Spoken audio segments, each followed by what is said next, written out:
This happened in early June when I was 23 years old. My girlfriend Sarah and I had booked an Airbnb for a long weekend in Portland. We both worked demanding jobs and needed a getaway, somewhere we could just relax and explore a new city without any stress. The Airbnb looked perfect in the photos, a small studio apartment in a quiet neighborhood, walking distance to downtown with great reviews. We arrived on a Friday evening around 7. The host, a guy named Martin, met us at the door to hand over the keys. He was probably in his late 40s, friendly enough but kind of awkward. He kept making weird jokes that didn't quite land and laughing at them himself. He gave us a tour of the apartment, showed us how to work the TV and the air conditioning, pointed out where extra towels were kept. Standard stuff. Before he left, he mentioned something that seemed innocent at the time. "Oh, and just so you know, there's a security camera in the hallway outside the apartment door. It's for safety, records who comes and goes. It's in the listing description, but I always like to mention it in person so guests aren't surprised. I vaguely remembered seeing something about a camera in the listing, so I didn't think much of it." Sarah and I unpacked our bags and went out to grab dinner. We spent the evening walking around the neighborhood, checking out some bars, just enjoying being in a new city. We got back to the apartment around midnight, tired and ready to sleep. The apartment was small but comfortable. The main room served as both living room and bedroom, with a pull-out couch that we'd already converted into a bed. There was a tiny kitchen area and a bathroom. That was it. No separate rooms, just one open space. I woke up around 3 in the morning, needing to use the bathroom. As I was walking back to bed in the dark, something caught my eye. A tiny red light, barely visible, coming from the smoke detector on the ceiling. I stared at it for a second. Smoke detectors don't usually have lights on them, and if they do, they're typically green. This was red, and it was blinking in a very regular pattern. I grabbed my phone and used the flashlight to get a better look. The smoke detector looked normal enough, white plastic, mounted in the center of the ceiling. But that red light was definitely there, blinking steadily. I had a sick feeling in my stomach. I woke Sarah up and showed her. She was groggy at first, but when she saw the light, she became instantly alert. "Is that what I think it is?" she whispered. I didn't answer. I pulled a chair over and stood on it to get closer to the smoke detector. Up close, I could see it. There was a tiny lens, maybe the size of a pinhead, next to the red light. It was a camera, hidden in the smoke detector, pointing directly down at the bed. Sarah's hand went to her mouth. "Oh my God, has that been recording us?" We'd been in the apartment for hours. We'd changed clothes. We'd been sleeping. The camera had a clear view of everything. I pulled the smoke detector off the ceiling. It came away easily, held up by just a couple of screws. The back was hollow, and inside was a small camera module with a battery pack and what looked like a wireless transmitter. This wasn't some cheap hidden camera. This was a professional setup. Sarah was already on her phone, calling the police. I started looking around the apartment for other cameras. I checked every smoke detector, every electrical outlet, the TV, the lamps, even inside the shower head. I found 2 more, one in the bathroom, hidden in the air vent above the toilet, another in the kitchen area, inside what looked like a digital clock on the counter. The police arrived about 20 minutes later.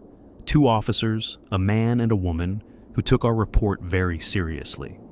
They documented everything, took photos, bagged the cameras as evidence. They called their supervisor, and soon there were more officers, then detectives. By 5 in the morning, the apartment was full of people. The detective in charge, a woman named Detective Morrison, asked us detailed questions about the host, about the booking, about everything we'd done in the apartment. She seemed particularly interested in the camera in the bathroom. "This is a criminal violation," she said. "Recording people in a bathroom or bedroom without consent is illegal. We're going to need to contact the host and search his residence." They did more than that. They contacted Airbnb immediately, and the company removed all of Martin's listings and banned him from the platform. They also discovered that Martin had multiple properties listed, all as Airbnbs. The police got warrants to search all of them. What they found made me feel physically sick. Martin had hidden cameras in every single one of his properties. Bedrooms, bathrooms, living areas. He'd been recording guests for at least 3 years. They found external hard drives in his home with thousands of hours of footage. Videos of people sleeping, changing clothes, showering, having sex. intimate moments that should have been private. But it got worse. They also found evidence that Martin had been selling some of the videos online, uploading them to certain websites that trafficked in voyeuristic content. People who'd stayed at his properties had been secretly filmed, and those videos had been distributed to strangers on the internet. The detective told us we should consider ourselves lucky. We'd found the cameras quickly. Some guests had stayed for weeks without noticing. Martin had apparently gotten sloppy with our apartment, using a camera that had a visible indicator light. His newer cameras didn't have that feature. Sarah and I spent the rest of that night in a hotel. We didn't sleep. We just sat there trying to process what had happened. The violation felt enormous. We'd been naked in that apartment. We'd had private conversations. We'd done things that we thought were just between us. And the whole time, someone had been watching, recording, possibly sharing with others. Martin was arrested the next day. The charges included voyeurism, invasion of privacy, distribution of intimate images without consent, and several other crimes. The investigation expanded as police tried to identify and contact everyone who'd stayed at his properties. That was hard because Airbnb bookings are often under different names, and Martin had been doing this for years. A few weeks later, we got a call from Detective Morrison. She told us they'd found footage of us on Martin's hard drives, about 6 hours worth from our one night in the apartment. She asked if we wanted to know what was on the videos, if we wanted to see them to verify their contents for the case.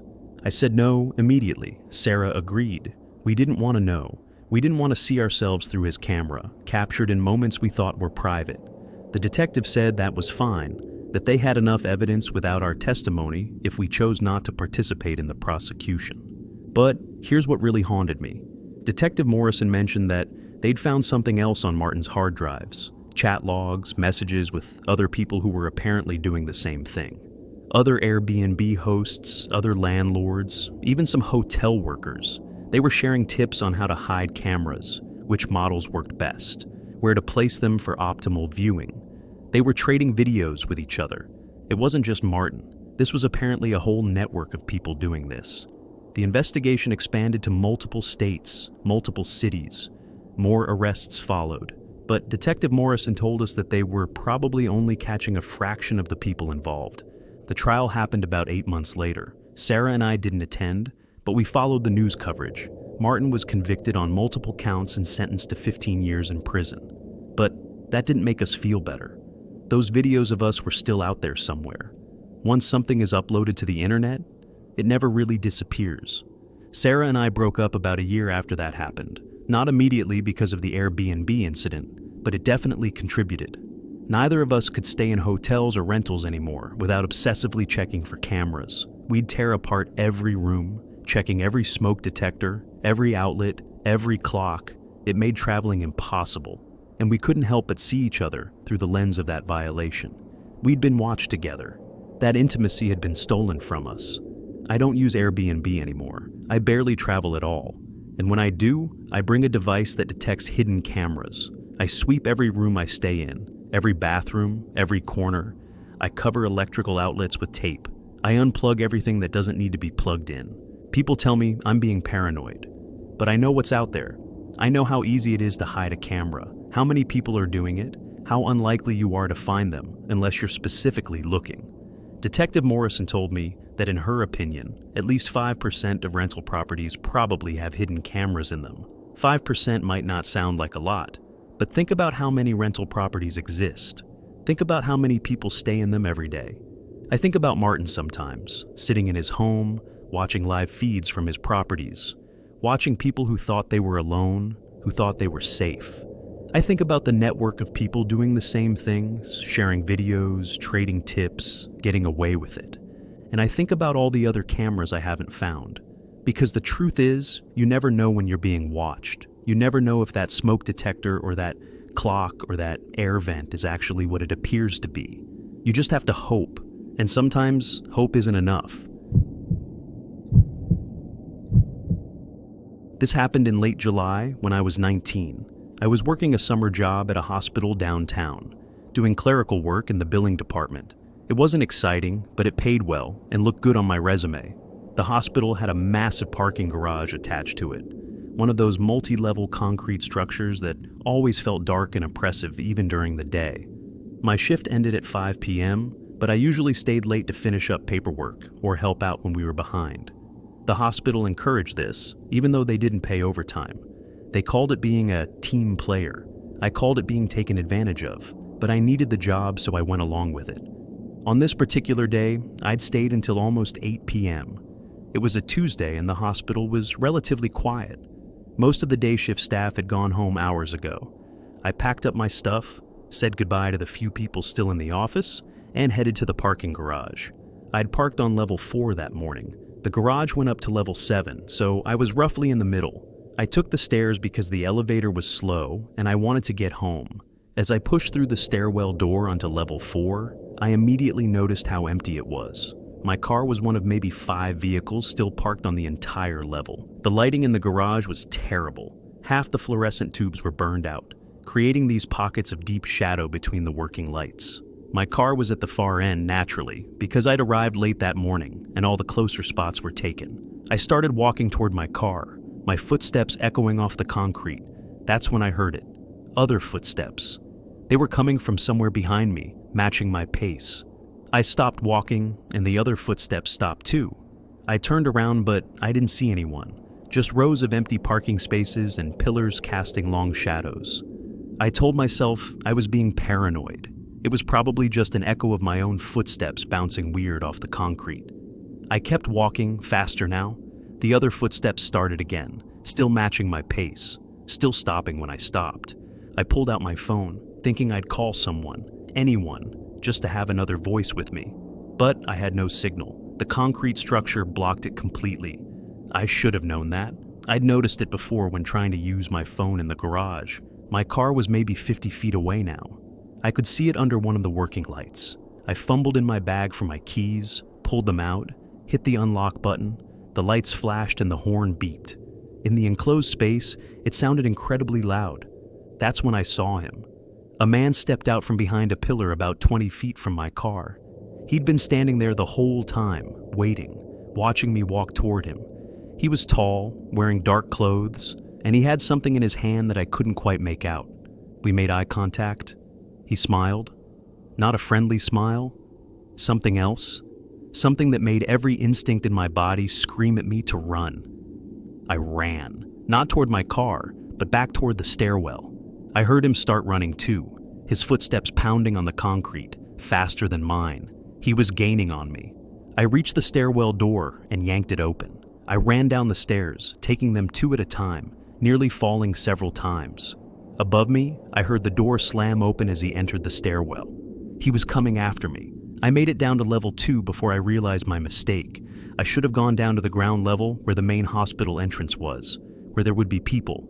Instead, I'd panicked and just run down randomly. Level 2 was just as empty as level 4, maybe more so. I burst through the stairwell door onto level 2 and ran. I could hear him behind me, his footsteps echoing in the stairwell. I needed to hide. I ducked behind a van, pressing myself against the side, trying to control my breathing. The stairwell door opened. His footsteps entered the garage level, slow and deliberate now. He was walking, not running. Like he knew I couldn't get away, so he didn't need to hurry.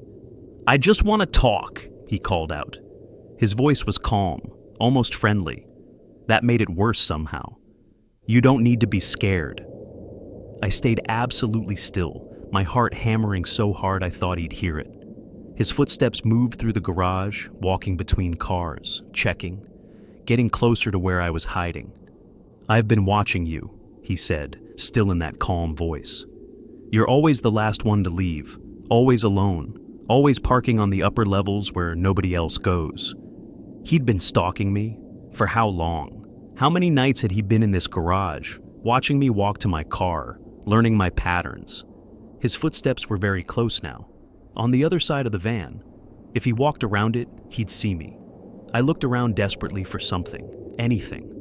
There was an emergency call box mounted on a nearby pillar, maybe 15 feet away. A red box with a button that would connect directly to security. I'd have to run for it, out in the open. He'd see me immediately, but it was my only chance. I took a deep breath and ran. I heard him shout behind me as I sprinted toward the call box. I slammed my hand on the button and screamed, "Help! Level 2, parking garage. Someone's chasing me." A voice crackled through the speaker. "Ma'am, stay calm. Security is on the way. Can you describe?" The man grabbed me from behind. His arm went around my waist, trying to pull me away from the call box. I screamed and fought, kicking back at him, clawing at his arm. He was strong, much stronger than me, but I held onto the call box with everything I had. "Let her go!" The voice from the speaker was shouting now. "Security is coming! Let her go!" I don't know if it was the voice or the sound of approaching sirens, but the man suddenly released me and ran. He disappeared into the stairwell. I collapsed against the pillar, sobbing, still holding onto that call box like it was the only solid thing in the world. Security arrived within a minute, then the police. They searched the entire garage, but he was gone. They found his car on level 6, abandoned. It had been stolen 2 days earlier from another part of the city. Inside, they found rope, duct tape, and a knife. They also found photographs, dozens of them, of women in the parking garage. Different women, taken over months, including several of me. The detective told me I was incredibly lucky. Based on what they found in the car, based on the pattern of his behavior, they believed he'd been planning to abduct me. The other women in the photographs, they were trying to identify them, to find out if any of them had gone missing. They never caught him. Despite the abandoned car, despite the photographs, despite everything, they never identified who he was. The detective's theory was that he was passing through the city, that this was something he did opportunistically when he traveled. Park in hospital garages, watch for women who worked late, who parked alone in empty areas. Easy targets. I quit that job the next day. I didn't care about the resume builder, didn't care about the money. I couldn't go back to that hospital, couldn't walk through that parking garage. Just thinking about it made me feel like I couldn't breathe. For months afterward, I was paranoid about parking garages, any enclosed space where I had to walk alone. I'd make friends walk me to my car. I'd park only in well-lit areas near entrances. I'd keep my keys in my hand with the key sticking out between my fingers like a weapon. The detective called me a few times over the following months. They'd identified some of the other women in the photographs and were trying to contact them.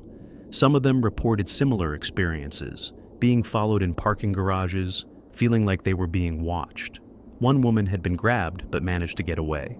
Another had simply disappeared 6 months earlier.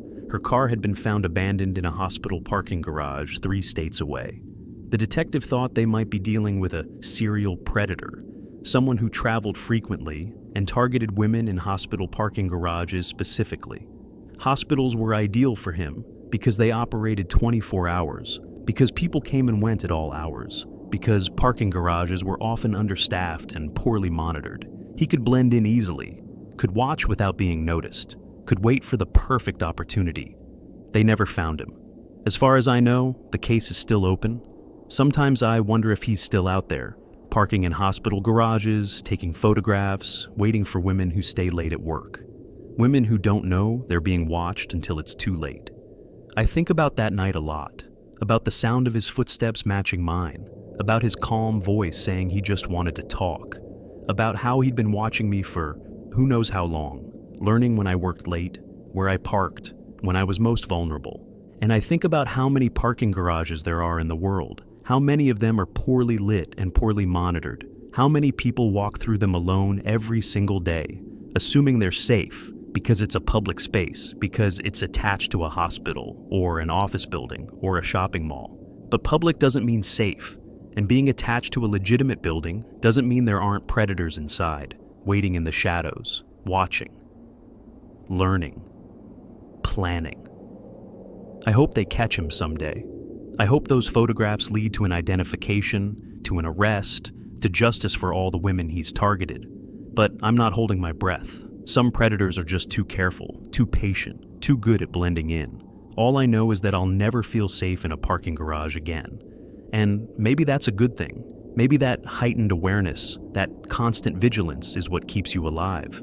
Because the alternative is walking through the world, assuming you're safe when you're not. And that's the mistake I made. That's the mistake he counted on.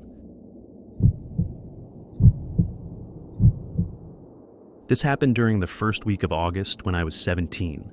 My family had just moved to a new neighborhood in a suburb of Phoenix. It was one of those planned communities with an HOA, strict rules about lawn maintenance, and shared amenities, including a community pool. The pool was nice, Olympic-sized, with a shallow end for kids and diving boards at the deep end. During the day, it was always packed, but it was open until 10 p.m., and almost nobody used it after dark. I like swimming at night. The air would finally cool down a bit. The crowds were gone, and I could just float on my back and look at the stars. I'd been doing it almost every night since we'd moved in. I'd wait until around 9:30, walk the 3 blocks to the pool, swim for half an hour or so, then head home. My parents were fine with it, as long as I kept my phone on me and texted when I was leaving and when I got back. On this particular night, I got to the pool around 9:45. There was nobody else there, which was normal.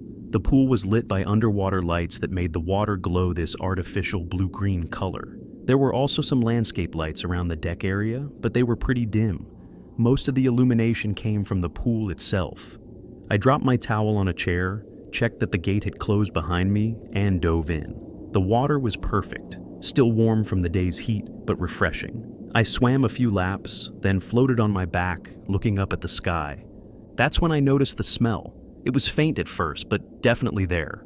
Chlorine, which was normal, but underneath that was something else. Something organic and unpleasant, like rotting meat mixed with chemicals. I tried to ignore it, figured maybe a dead bird or something had fallen in earlier and the pool service would clean it out in the morning. I kept swimming, but the smell was getting stronger. I was starting to feel nauseous. I decided to cut my swim short and head home. I swam toward the shallow end where I'd entered, but when I got there and stood up, I froze. There was someone sitting in one of the pool chairs. They hadn't been there when I arrived. I was sure of it. The chair was maybe 20 feet from where I was standing in the shallow water, right at the edge of the pool deck. "Hello?" I called out. My voice sounded strange, echoing slightly in the enclosed pool area. The figure didn't respond, didn't move, just sat there, facing the pool, facing me. I felt exposed suddenly, standing there in chest-deep water in my swimsuit. I tried to get a better look at the person, but the lighting was weird. The glow from the pool cast strange shadows, and the landscape lights created these pockets of brightness and darkness that made it hard to see clearly. "The pool's about to close," I said, trying to sound casual even though my heart was racing. "I'm heading out." Still no response, no movement. The figure just sat there. I started wading toward the steps, keeping my eyes on the person in the chair. That's when I realized something was wrong. They were too still. People fidget, shift position, breathe in ways that create small movements. This person was absolutely motionless, like a statue. I climbed out of the pool, grabbed my towel, and started backing toward the gate. The figure still didn't move. I was almost at the gate when I heard it. A splashing sound from the deep end of the pool, like something large had just entered the water. I turned to look. The surface of the pool was rippling, waves radiating out from the diving board area. But I hadn't seen anyone dive in. I'd been watching the motionless figure in the chair, but I would have noticed someone else entering the pool area. The gate made a loud clanging noise when it opened and closed. The splashing continued, not the rhythmic sound of someone swimming, but erratic, thrashing movements, like something was struggling underwater. I could see dark shapes moving under the surface, illuminated by the blue-green glow of the underwater lights. The motionless figure in the chair suddenly stood up. In the same instant, the splashing stopped. The pool went completely still, the ripples fading away. The figure started walking toward me. I didn't wait to see what would happen. I ran for the gate, yanked it open, and sprinted down the street toward my house. I didn't look back. I just ran as fast as I could, my wet feet slapping on the pavement, my towel clutched in my hand. I burst through my front door, and my parents immediately knew something was wrong. I was hyperventilating, unable to speak coherently. My dad made me sit down while my mom got me water. Once I'd calmed down enough to talk, I told them what happened. My dad called the police. 2 officers came to the house and took my statement, but I could tell they thought I'd just gotten spooked by shadows or another swimmer. They drove over to the pool to check it out. They came back 20 minutes later and said the pool was empty, the gate was locked, everything seemed normal. But here's what bothered me. The officer mentioned that the pool water seemed unusually cloudy. He said it looked like the chemical balance was off, like maybe too much chlorine had been added or something. He'd notified the HOA to get the pool service out there to check it. The next day I heard sirens in the neighborhood. I looked out my window and saw police cars and an ambulance heading toward the community pool. My stomach dropped. I found out later what happened from neighbors and from local news coverage. The pool service had come out that morning to check the water quality like the police had requested. When they started testing, they noticed the filtration system was clogged. When they opened it to clear the clog, they found human hair, a lot of it. Long, dark hair tangled in the filter mechanism. They called the police, who drained the pool. At the bottom, in the deep end under the diving boards, they found a body. A woman, probably in her 20s, wearing a swimsuit. She'd been in the water for several days based on the decomposition. The medical examiner determined she'd drowned, but there were also signs of a struggle, bruises on her arms and throat consistent with being held underwater. The investigation revealed that she'd been a resident of the neighborhood, living alone in a condo about 5 blocks from the pool. She'd been reported missing by her workplace when she didn't show up for her shift 4 days earlier. According to her friends, she liked to swim at the community pool late at night when nobody else was there.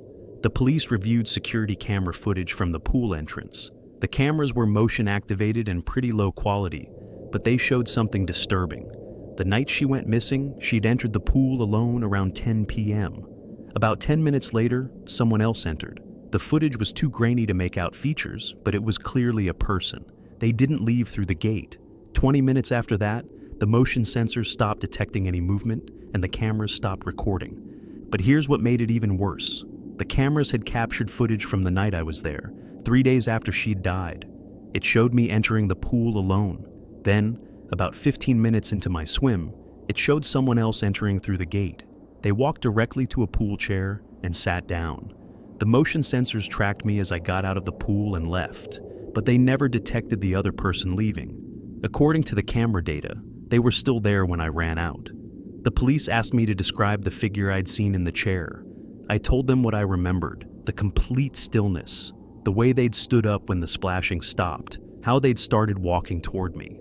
The detective went quiet for a moment, then asked if I'd be willing to look at some security footage. They showed me the grainy footage from that night. I watched myself swimming, getting out of the pool, grabbing my towel. Then I saw the figure in the chair. Even in the poor quality video, even with the weird lighting, I could see what I'd missed in person. The person in the chair was soaking wet. Water was visibly dripping off them, pooling on the deck beneath the chair. They'd come from the pool. The detective asked me about the splashing I'd heard, about the shapes I'd seen moving under the water. I described it as best I could. He nodded slowly, then told me something that made my blood run cold. The body they had found had been weighted down at the bottom of the pool. Someone had tied cinder blocks to her ankles using rope. The only way she could have surfaced is if the weights were removed or the rope was cut. But the rope was still intact when they recovered her body. The cinder blocks were still attached. So what had I seen moving in the water that night? What had been splashing and thrashing beneath the surface? They never figured it out. They never caught whoever killed her either. There weren't enough clear images from the security cameras to identify anyone. No forensic evidence except for the rope and the cinder blocks, which were generic items you could buy at any hardware store. No witnesses except me, and I couldn't provide a useful description of the figure I'd seen. The community pool was closed for the rest of the summer. The HOA claimed it was for extensive maintenance and repairs, but everyone knew the real reason. Nobody wanted to swim in a pool where someone had been murdered, where a body had been decomposing for days while people swam above it. My family moved out of that neighborhood before school started. My parents said it was because they found a better house in a different area, but I knew it was because of what happened, because their daughter had been swimming alone at night in the same pool where a woman had been drowned and left to rot. I don't swim anymore, especially not at night, especially not alone, and I'll never use a community pool again, because I know what can be hidden at the bottom, in the dark water beneath those cheerful blue-green lights.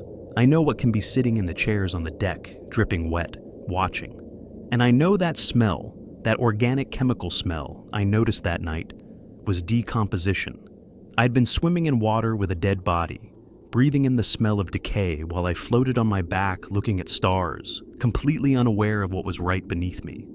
Sometimes I still wake up from nightmares where I'm back in that pool, treading water in the deep end, and I feel something brush against my leg, something soft and wrong. And when I look down through the glowing blue-green water, I see a pale face staring up at me from the bottom, eyes open, mouth slightly open, dark hair floating around her head like seaweed. And in the dream, I always look over at the pool deck and see that figure sitting in the chair, motionless, dripping wet, watching, waiting, and I know that if I try to climb out of the pool, they'll stand up and start walking toward me, and I'll never make it to the gate in time. I hope they catch whoever did it. I hope that woman gets justice, but I'm not optimistic. Too much time has passed, too little evidence, and the only real witness was me, and I didn't see enough. I couldn't help enough. I just swam in that pool, ignorant and oblivious, while she lay at the bottom, weighted down in the darkness. That guilt stays with me, along with the fear, along with the memory of that figure in the chair, and the splashing sounds, and the shapes moving beneath the glowing water. Some things you can't unsee, even years later. Some things stay with you forever.